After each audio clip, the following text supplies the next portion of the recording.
Yeah! Come on up, come on up. Check it out. Okay, turn around and show everybody. You got his nose. Not bad, huh? Is your book back here? Where? Let me see. I got to find it. Yeah, it's all this. You bought a bunch of comics and crap. Oh, I couldn't find it, but he has a Moby Dick book in there. That's right. Thank you. Hey, wait. What's your name? What's your name? Kevin. Kevin. Thank you, Kevin.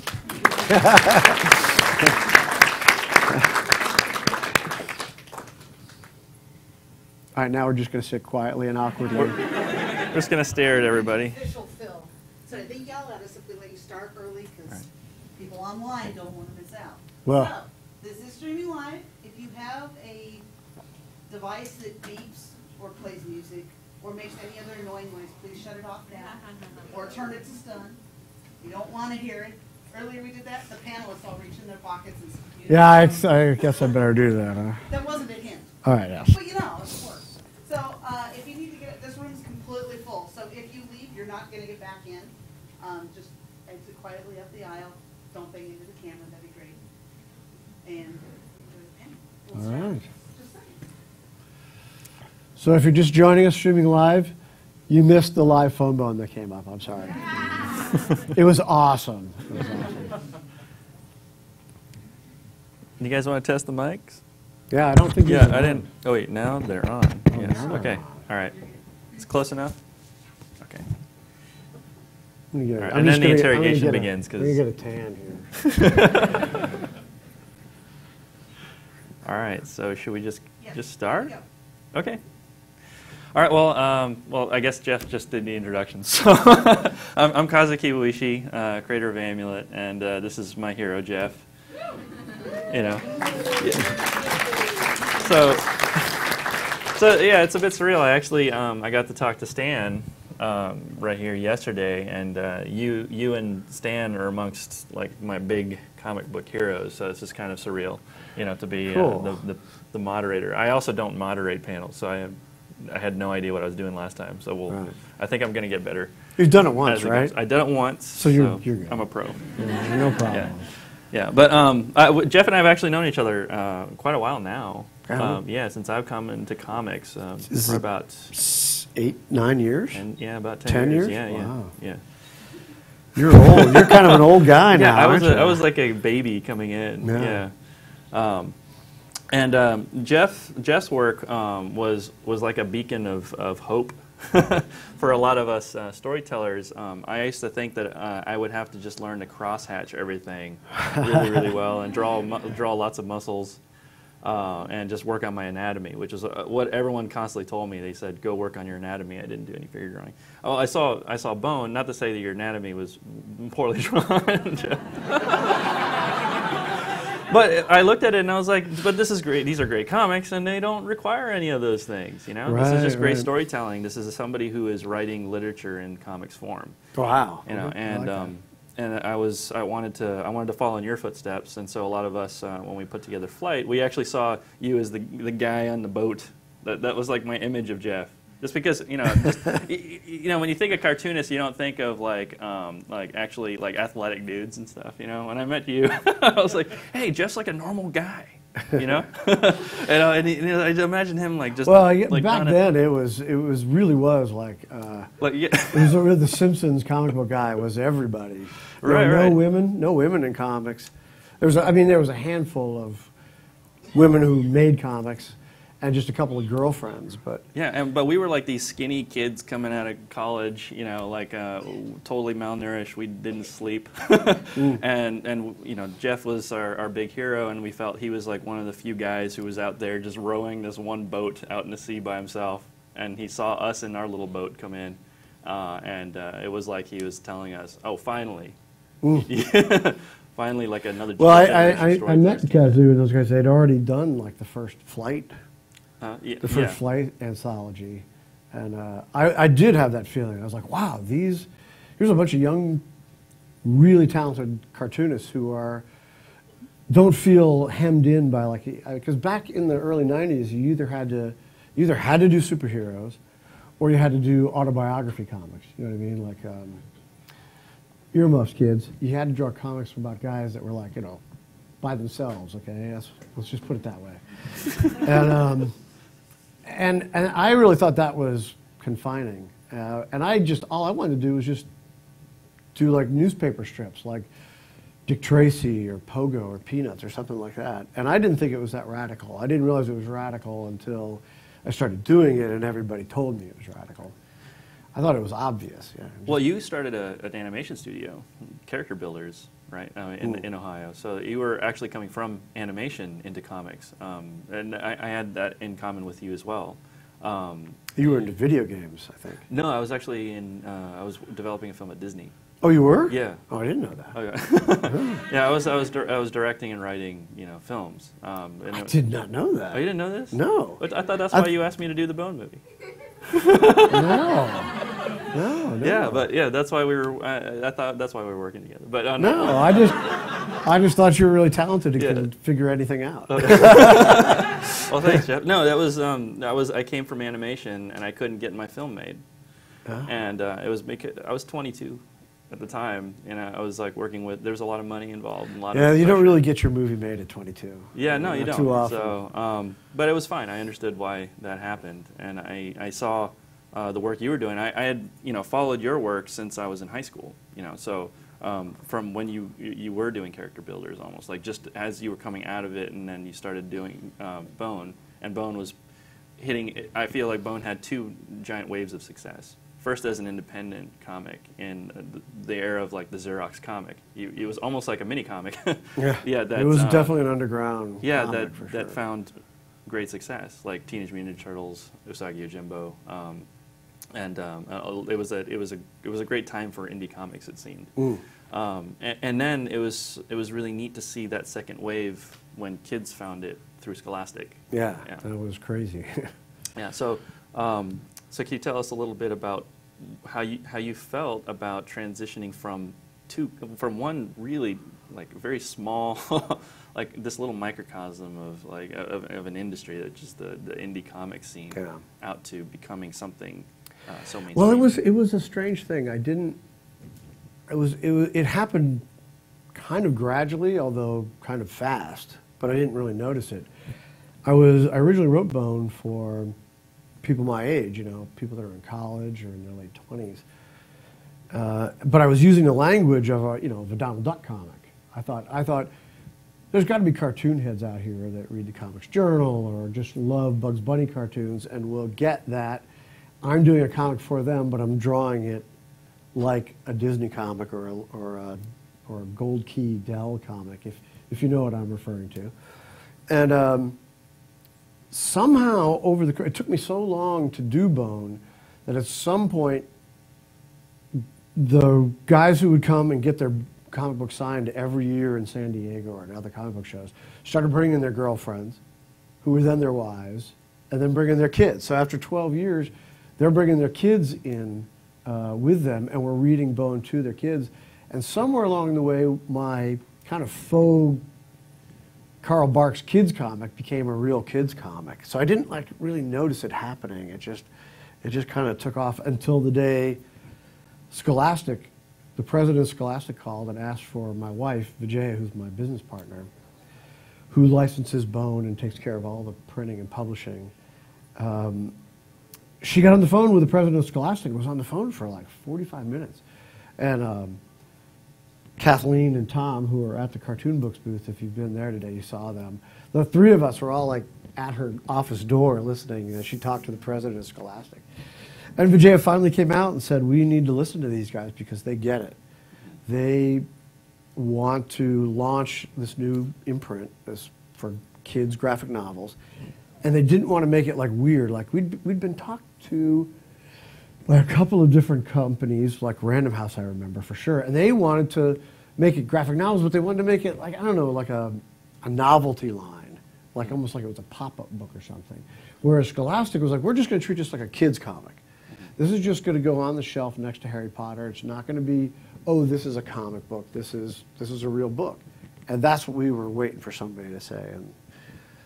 And that was the moment that kind of gelled and we agreed to do it. Yeah, and when I recognized that was happening with Bone, and I almost didn't see anybody else doing anything like that. It was actually when I made a transition into. I followed you in. Like yeah. I saw Come you on. done. Oh, well, because I had done Daisy Cutter, and it was Yeah. that's a very much it's not even young adult. It's like an adult comic. It's not explicit or anything like that. But there is gunplay, and it's just like it's a regular Western, And I was about to do the second book. I didn't care that the first book wasn't doing all that well. I just wanted to keep doing the comics. But when I saw what was happening with Bone, and I saw that there was this opening for comics for young readers, which I thought was sorely needed, I changed my whole life to follow in your footsteps. So cool. Yeah. So thanks, man. Thanks for opening that door. Well, I guess we can thank Harry Potter for opening the door. Well, that definitely put a lot of money that Scholastic didn't know what David to do Saylor, with. Yeah. I mean, well, David Saylor, I think, got his opportunity to. Well, David Saylor, who is kind of like the editorial head of graphics at Scholastic, was the art director of the Harry Potter books. So yeah, Harry Potter and he felt gave him prestige, power at the company, gave Scholastic money to burn. I don't really know that, but I assume. And yeah, they were able to take chances. So that was pretty good. Yeah. So yeah, actually, Amulet was going to be a movie. That was the idea. Was that the movie? I was gonna. Well, no, I was. Was that the movie you were going to make? There was another one I developed that was based on me and my brother. Yeah. And that never came to fruition. I actually just walked away from it. I was so frustrated. I actually signed the rights away. Oh. Yeah, I didn't want him anymore. So I ended up. It was all an experiment to see what it would be like to make a movie. I was very protective of Amulet, sucks. though. Was that? It sucks. It was really good. It was a really good experience? The experience? It was actually a good experience. It's a good experience. But I won't say my experience I won't say it was a good has just been experience. Miserable. I'll say it's good. It is good. You had experience. it was an experience. It is. Right. Actually, and Jeff and I have been talking about the Bone movie for years, and about how to get that made, and it's very difficult. I'll just say. Yeah, in fact, when Kazu and I talked about trying to do the Bone movie, it was really Vijay and I's last attempt to kind of do it as an indie film, try to keep control of it, because I'd been bombarded for years by Sony and Paramount and everybody, Warner Brothers, wanting to make the movie, and they were offering quite a bit of money. And I remember two specific things where I went to Kazu,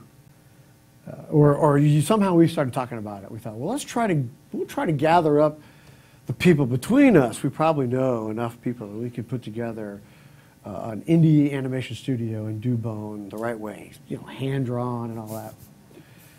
And but it just was so much work. I was actually really surprised that it was that difficult. And I remember another moment right before I gave in and sold my soul was I was visiting a friend at Pixar, and I was on the Pixar campus, and someone came up and said, "Oh, Ed Catmull found out you're here and he wants to meet you." That was Steve Jobs' partner that owns Pixar. And so I went, they said, hey, go wait in the cafeteria. There's like this big area in the middle of the campus where there's like little restaurants and cafeterias and stuff, and there's tables. So I was sitting there waiting for him. And an awesome thing is they have this bridge there's like a bridge inside. And I looked up and I saw Catmull and Steve Jobs. And he was in his Beatles, black turtleneck shirt. And I thought that was pretty cool. And then Ed came down and talked to me, and I just wanted to tell you, my kids love Bone, and it's just a really fantastic book. And I just knew you were here, and I wanted to say hello. And I thought, well, don't you want to make the movie? And he says, no, we do our own properties. We don't really take outside properties. And I was like, oh, please take my property. I said, because I'm going to give in a second and sell this to somebody. And And he said, no, we have this strict policy. Pixar only does their own things. And about a month later, I gave in and sold it to Warner Brothers. And that was 5 years ago, and nothing's happened since then. So. It's in some good hands, though, I think. You know, I mean, I do like the people. Yeah, it's the people that just did the Lego movie, yeah. Dan Lin Productions. So. Right. So we'll see. Yeah, could happen. Yeah. Well, and you are you had just released a color version of RASL, which is the series that you followed up Bone with. Can you tell us a little bit about? Has anybody read RASL? Who's read RASL? Oh well. Yeah, some readers. 4 people. While I was inking Bone, at the end, you know, this was like in 2004, I was doing the last inking, and when I'm inking, I can watch something on my laptop. I can listen to things. I've been over the material so many times at that point. You're just basically doing the drawing. It's just there's technique involved, but I could listen to director's commentaries, and I was really into noir films. I was into Maltese Falcon and even Blade Runner, things like that. And I thought, well, I would like to try that. I'd like to try a hard-boiled movie, you know, with a Humphrey Bogart, tough guy, Dashiell Hammett character, but do hard science fiction with a Arthur C. Clarke dedication to this is real science. This could really happen. And it took me a while to come up with the idea, but I finally hit on parallel universes, and which in 2007 nobody was talking about this for real, right? You had to really read the magazines to get that. And Tesla, those are my 2 things. It was Tesla and parallel universes, and and the government spying on us, which is, well, that got ahead of me. But that was it. I just really wanted to do that kind of a story, and it took me about 5 years, and now it's done. Well, congratulations. That's Thank you. Amazing. Like a full second saga. Yeah. Yeah. And what are your plans next? I mean, you're now working on a webcomic, correct? Yeah. Why am I doing that? I'm not quite sure. I don't know. I was going to ask you the same thing. Yeah. No, it's so as I was wrapping up RASL, I started thinking, I was already starting to have ideas of what would be fun to do next. And my next idea was, I was going to do something like with a caveman, you know, some kind of prehistoric thing. So I started doing research, just like with RASL, and I discovered a couple of periods in history which were very interesting. And the one that I finally settled on was 2 million years ago, was the very first giant ice age. And all the moisture in the planet was trapped in the ice caps. And all the tropical jungles were, you know, disappearing and turning into dusty grasslands. All the creatures that lived in Africa were going extinct, including all the early hominids. And at some point, close to 2 billion years ago, some early human left Africa and populated Asia and Europe. And I thought, that's the story I want to tell. The first guy, I'm going to tell a story of that first guy. So on Boneville.com right now, for a couple of months, I've been doing Tuki. It's called Tuki Save the Humans, and it's the story of the first guy to leave Africa. And it's free. There's like 28 pages of it up. And the other thing I wanted to do differently this time was, instead of just doing, well, with Bone, I did a certain page layout, and if you've read RASL, you know, I did a different kind of page layout. There was like 4 panels on a page. I was much more into the letterbox-looking panels, because I thought film noir is inspired by film, so I did a lot more of that. So with this, I thought, if I'm going to do a webcomic, instead of doing the page, you know, portrait, like a comic book, I did it landscape, the shape of your screen. So that forced me to kind of change the way I thought of the layout of the book. And also, I was at the Billy Ireland Museum, that cartoon library in Columbus, Ohio. I don't know if you've heard of it. But I was looking at some Prince Valiant pages, and they're huge, and the drawings are just gigantic. These Hal Foster, magnificent drawings with, you know, little pen scratches, just real detailed, you know, giant walls with rivers and battles going on. And I thought I would like to put a lot more emphasis on the illustration, the artwork, even than I have in the past.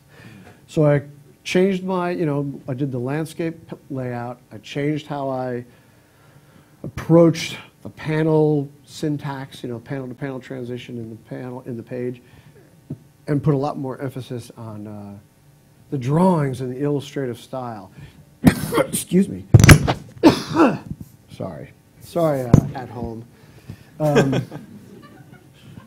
But I wanted to think of each page as it went up. A couple pages a week would go up, and I wanted to have it feel more like a Sunday comics event, like when I was a kid, and I would look at Prince Valiant or The Phantom or some kind of comic, and you would actually stop and look at the art. You wouldn't just keep going real fast to the next thing because there wasn't one for another week. So that's what I did, and that's what Tuki is supposed to be like. Well, I'm excited, and it's an all ages comic. Correct? Yeah, it's more like Bone. It's going to be humor and fantasy. So here's a question: like, just as a fan, have you thought recently about doing more Bone? No. I mean, Bone. I did Bone. I mean, Bone was intended to be a novel with an ending, and I've done it. I still want to draw them, so I'm trying to think of ways to do it. And I am talking with David at Scholastic of trying to come up with some project that would let me, still draw Smiley and Phone Bone, but not really like continue the story. Just deal with those guys. Right. So we're working on it. Okay. I miss them. Yeah. Me too. Yeah. Good. Thanks, man. Yeah. My son, he has his Phone Bone is his like best buddy. How old is he now? He's 4. Oh my God. Yeah, my son actually looks kind of like Phone Bone because his head is like kind of shaped like Phone Bone. Well, I saw him. He was in the audience. Yeah, well that's he looks a lot like Phone Bone. But yeah, no, I love all your comics. Thanks, man. I like yours too. Yeah. So I'm really glad that you'll be doing more all ages comics so that like kids can share in that again, and. Let's see. Where are you at with Tuki right now? Anyway, how's well, I've got like 28 pages up on the site, so that's sort of like the equivalent of the first issue. So if you think of it that way, I mean, it's going to be a long time before I have really enough to put together a graphic novel or a collection. And how have you enjoyed the process of the immediate feedback? Actually, I have had very little feedback. Of course, has anybody seen Tuki online? Has anybody? Did you? Okay, so when we launched it, like in late November, early December, we thought, oh, this would be a great time to redesign the website because people are going to start coming out to see it, and we got all these emails from people or tweets from people saying, dude, this really looks like 1995. This website is terrible. And so it's all feedback on the site, not the content. No, we didn't actually have anywhere to put feedback on the site. That was one of the things that was like really bad about it. In other words, we launched a new website and we made healthcare.gov look good. But we have reworked the whole site, and we're relaunching again next week. So Boneville.com next week. You can go read an entire issue of Tuki. It's up there. It's for free, and it's in color. And for those Luddites in the crowd, or just the people that like black and white comics, in July we're going to do Tuki #1 will come out. It'll be a black and white underground comic in the vein of like Bone or RASL or something like that. Right. And what's the response been for RASL, like overall, like pretty good. I mean, it's gotten really great critical reviews. Right.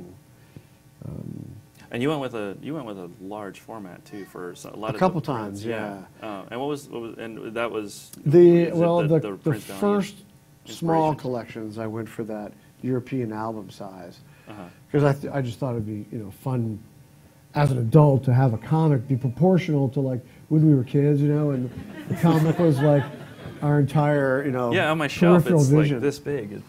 But I didn't. I had a hard time getting the retailers to get behind that a lot. Yeah. So when we did the final collection, which we did in color, it's still bigger than the comic book, but it's more just like a large size hardcover book. Right. to be a little more conventional. Well, it looks beautiful. I just Thanks, saw just saw it at the booth. Oh, Steve did a great job coloring it. Just yeah. Unbelievable. Yeah, and Steve Hamaker is the colorist of Bone was a good. He colored Bone, and then he did RASL, and he's a phenomenal storyteller. Completely different style. Yeah. Yeah, and he uses color to tell stories, so it's really something. Yeah. Oh, actually, I think my son's favorite comic is actually Shazam. Really? Yeah, and so, I was wondering what... Well, now, Shazam is something that Yeah. I did not get a really big feedback from when we did it. Really? But has, like, gotten better over the years. I Yeah, mean, so I definitely feel like I still read reviews, like, every day. People just, oh, this is this Captain Marvel book that It's I fantastic. love. Yeah. I think it's Well, thanks, fantastic. but And nobody thought that at the time. Really? No. Wow, I was so excited about it. Jeff was actually asked to do a book at DC, and it was. Did you pitch the idea to do Shazam? No, right? they they asked did. me to do it. Yeah. They did. Okay, they asked you. I got a phone call from Mike Carlin, who was the editor-in-chief at the time. And the little note said, Mike Carlin called, wants to know if you have any interest in doing a superhero comic now that Bone is coming to an end. So I called him back, and he repeated the question. And I said, well, which one are you thinking of? And he said Captain Marvel. And if he'd have said anything else, Superman or Batman or Flash or Green Lantern, for heaven's sakes. I mean, who would want to work on those? Aquaman. Actually, that might work on Aquaman. That would be fun. But something about Captain Marvel just hit me. I mean, and I agreed to it. And the first thing everybody at DC asked me was, "You're not going to do Talkie Tawny, are you?" I was like, "Are you kidding? A talking tiger? That's the whole reason I took the gig." That's the best part of it. Right. But yeah, it is literally Junie's favorite comic to look at. And I think it's because of all the elements that you have in it, which are going to be in Tuki as well. So I think he's because with the animals and we got just saber-toothed tiger, fantastic creatures, spirit animals, and so and you also created a series of Bone books that are prose books, prose novels, along with Tom Snagowski, that have illustrations in them. And what was that process like? That was a lot of fun. I don't know. I did a story with Tom Snagowski because Tom wanted to do it. He was just one of the funniest guys I would see at shows. But the comics he worked on were like Vampirilla. And I would go to lunch with him, and my wife and I would be laughing so hard. We'd like be in the booth wetting our pants. We'd just be laughing so hard. I'm like, why aren't you writing comedy? And he'll be, I write comedy. Did you see the last issue of Vampirilla? I said, what? That was a comedy? He goes, didn't you see her hat?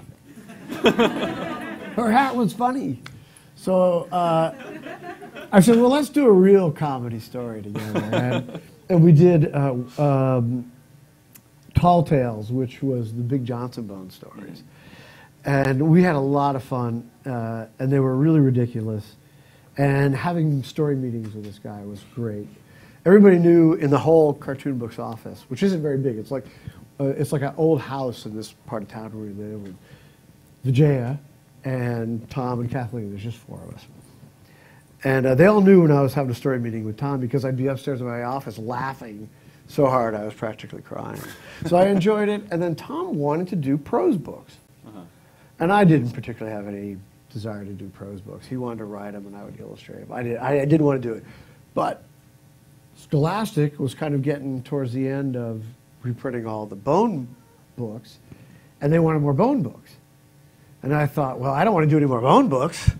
So I thought maybe I could get these two crazy cats together. I got David together with Tom Snagowski, and they worked out a series of 3 books, kind of the adventures. My only stipulation was the 3 cousins, Phone, Phony, and Smiley, can't be in it. It can't be a sequel. You can do it in the Valley. You can have rat creatures in there. You can have Rockjaw in there. We can make up some new Bone characters if you want, but it can't be the 3 cousins. And he came up with, I thought, a pretty good story. And all the kids I've talked to seem to like it. And I think you really captured the flavor of the story. And so I did all the illustrations, and that's how that came about. Yeah, and I was on Stan's panel. We got to discussing the international reach of your guys' comics, like that. American comics don't reach out. Like the comics that are in direct market here, people in Europe don't really get it, you know? Well, some. I mean, yeah. I mean, anywhere I go, you're going to see Spider-Man. Right, but like, I was in Italy. I was mentioning in Stan's panel that I was in Italy, and they thought of Stan like a god, you know? Well, there's a few guys I see all the time over there. Stan, Don Rosa, who did all the Life and Times of Scrooge McDuck. That guy over there is an emperor. I mean, but then I come over here and I'll see him at San Diego, and he's like sitting by himself in the corner, and nobody cares who he is. But your work is considered that way too, in European so circles. it does all right. Yeah, over there, yeah, and that's well. Why do you feel that is, as far as your guys'? Well, I think the kind of style cartooning I do is, which is that kind of, I guess I'd call it traditional. It's the big nose, big foot, three-fingered, a kind of cartooning that really started in America. Got picked up quite a bit in Europe with like Asterix and Marsupilami, and I can't remember the bellhop's name. What's that kid with the bell? Does everybody know who I'm talking about? Spirou. That kind of stuff. But it hasn't been done too much. Hasn't been done too much since the 60s here in the U.S. Right. And I think I was one of the first ones to really try to, like, unknowingly, I wasn't trying to, like, bring it back. I just thought that's what I wanted to do. And it just kind of hit. Yeah, sort of like some long-form storytelling that kind of deviated from the comic strip. Yes, and especially in the 90s and even in the 80s, there was a real emphasis on a kind of comics that DC and Marvel were doing, which are, they're not so much an auteur. It's not like an artist. It's not an author. Even though there are really talented people working at those two companies, they were usually, there's an editor who's kind of plotting out everything, and he assigns a writer, and he assigns a penciler, and he assigns an inker, and a colorist, and a letterer. It is somewhat of an assembly line thing, working, you know, in a somewhat of a factory environment. Whereas in Europe, I mean, I think there's more interest in the cartoonist or as an author. Do you know what I mean? Like it's like, and it's the kind of comics I like. I want to read comics by Kazu. I want his vision. I want his ideas and stories. I want Charles Schultz's comics. He writes them and draws them. I want Frank Miller's. I want Paul Pope's. You know, I want that author's vision as much as I want Steinbeck's or Tolkien's or something like that. Right. And I think there's more interest in that in Europe than there was here. I think it's different now. It's getting different. Right. And you did start, technically you did start Bone in the Lantern, right? Yeah, I started it in my college inside newspaper, your college newspaper. Yeah. And how do you feel your experience as a college newspaper illustrator affect your later? Well, I got to make really bad comics, and a smaller group of people saw them. Should we open it up? How much time do you guys get? No, I don't know what time this panel we don't ends. have a clock. Because I'm thinking about leaving. What time do we go till? Yeah, how much time do we have left? 20 minutes? Oh, we're good. Yeah, well, let's open it up then. All right. So, in the back corner, glasses. Now that you only have, or you're only putting up 1 to 2 pages a week, how does that affect your creative style with it? Like, do you have a lot of time to go back and change things, and how far ahead are you so that you can edit what's coming up? I'm exactly as far ahead as I always was on Bone and RASL. Not. I have one new Tuki strip done, but it starts in May sometime, so.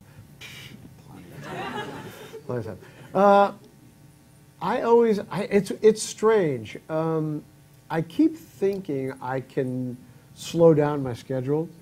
With Bone, I have this reputation of like, oh, I was really sporadic, and I would go months without comics. And I mean, maybe that was a little bit true, but it wasn't that true. I mean, I put out 115 pages a year, every year for like 13 years. And that's not a small amount of pages. That's a whole graphic novel every year, pretty much. And I thought with RASL that I could go, okay, you know what? I'm old. Nobody's going to care about anything I do after Bone. But nobody's going to care if I just do, you know, 3 comics a year or something like that. And that wasn't true. I mean, if you don't do a little bit more, people don't have enough story to like keep their interest. So I've discovered that even though I'm old, I feel sorry for myself, but I have to draw a lot more comics. So, I'm doing like 2 or 3 pages a week, but I'm posting 2 a week basically. So I'm staying ahead of it, but just barely. Right there. Yeah, green. Yeah. I really enjoyed the book Rose, which was kind of the prequel to Bone. Is there any talk? You kind of answered this about you're not really going to do any more Bones. Is there any going to be any more prequel, like kind of Rose? I would like to do one more Rose story. That was kind of half the story. Let me tell you an interesting story about Rose real quick.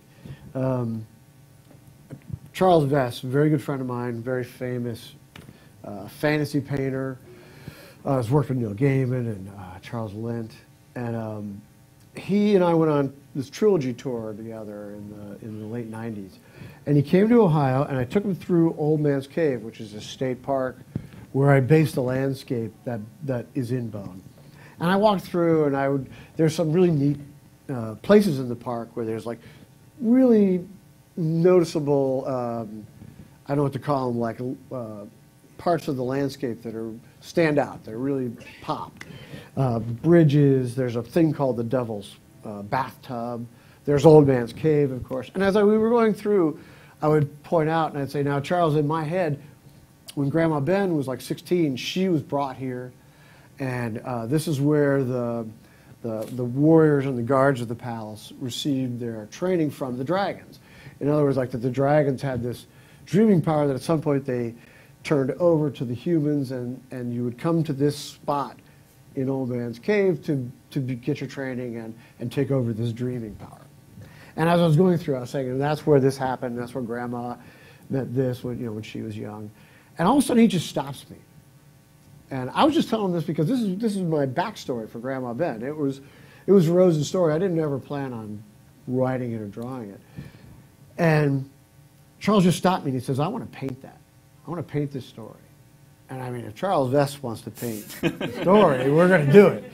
So we fleshed it out. We came out with a fairly large story that would kind of set up everything that Grandma Ben had an opportunity to shut down the Lord of the Locusts and failed, and set up then everything that happens in Bone.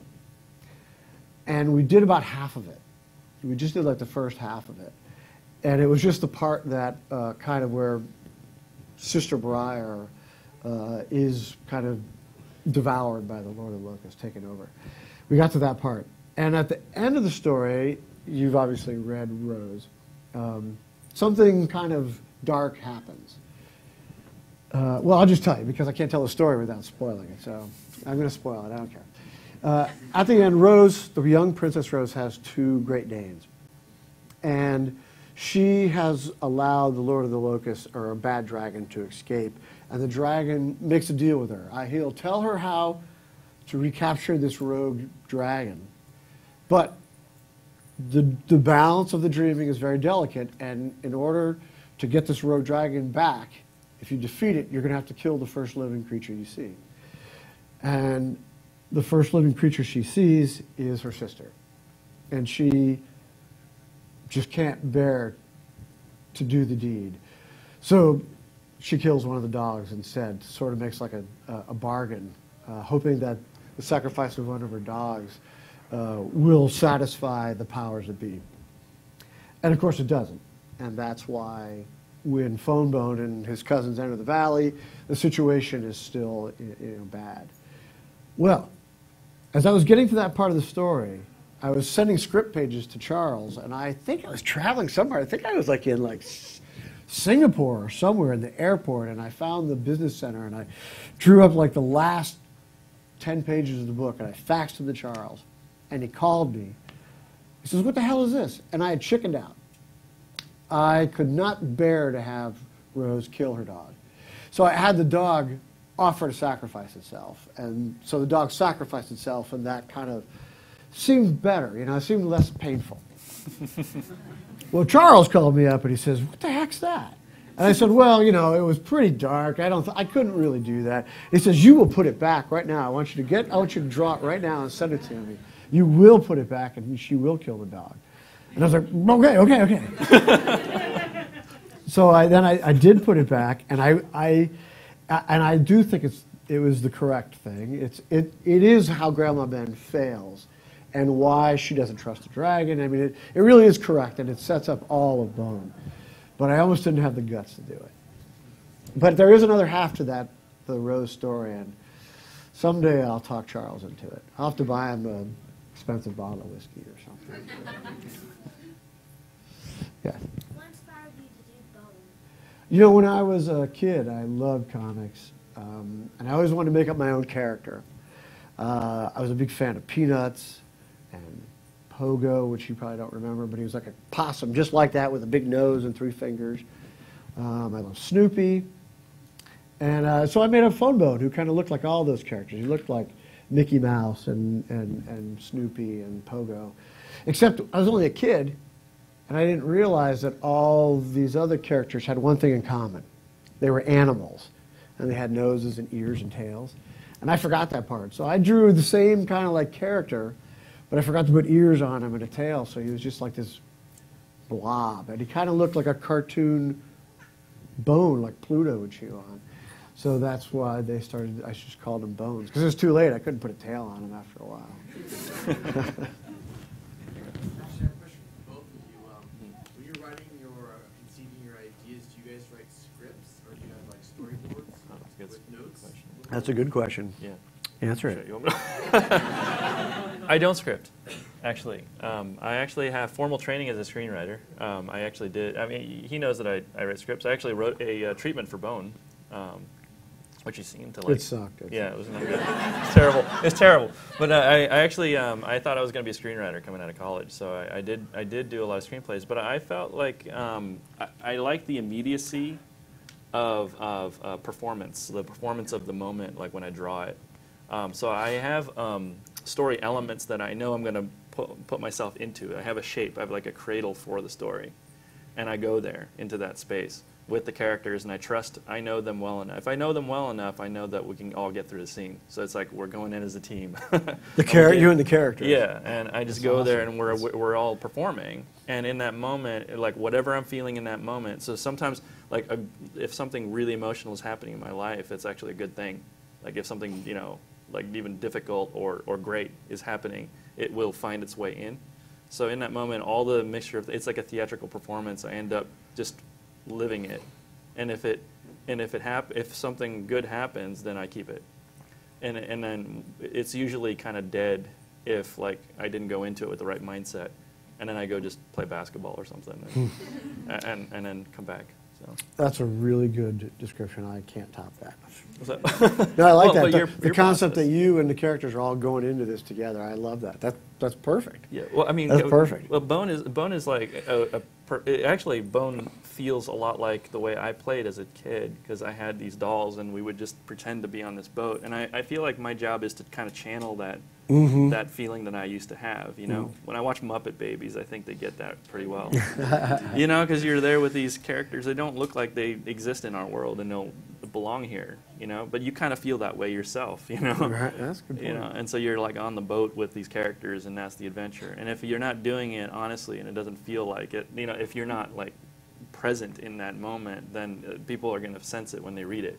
Usually a scene will have some germ of an idea that starts it, some visual that I can picture, like Phone Bone and Thorn riding on the dragon's back, and Phone Bone not being able to hold on and having a hard time staying on. I mean, some little germ like that, and I won't draw it, but in my head I kind of have that idea, and I kind of expand the scene out from that.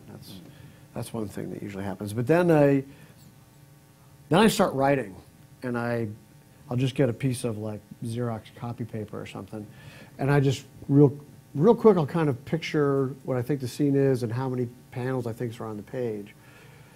And I just try to draw it and write it as fast as I can, just a real quick. So I just have a record of what I think, where the characters are in the scene, what their expression is, and what they're saying real fast, so the words and pictures come simultaneously.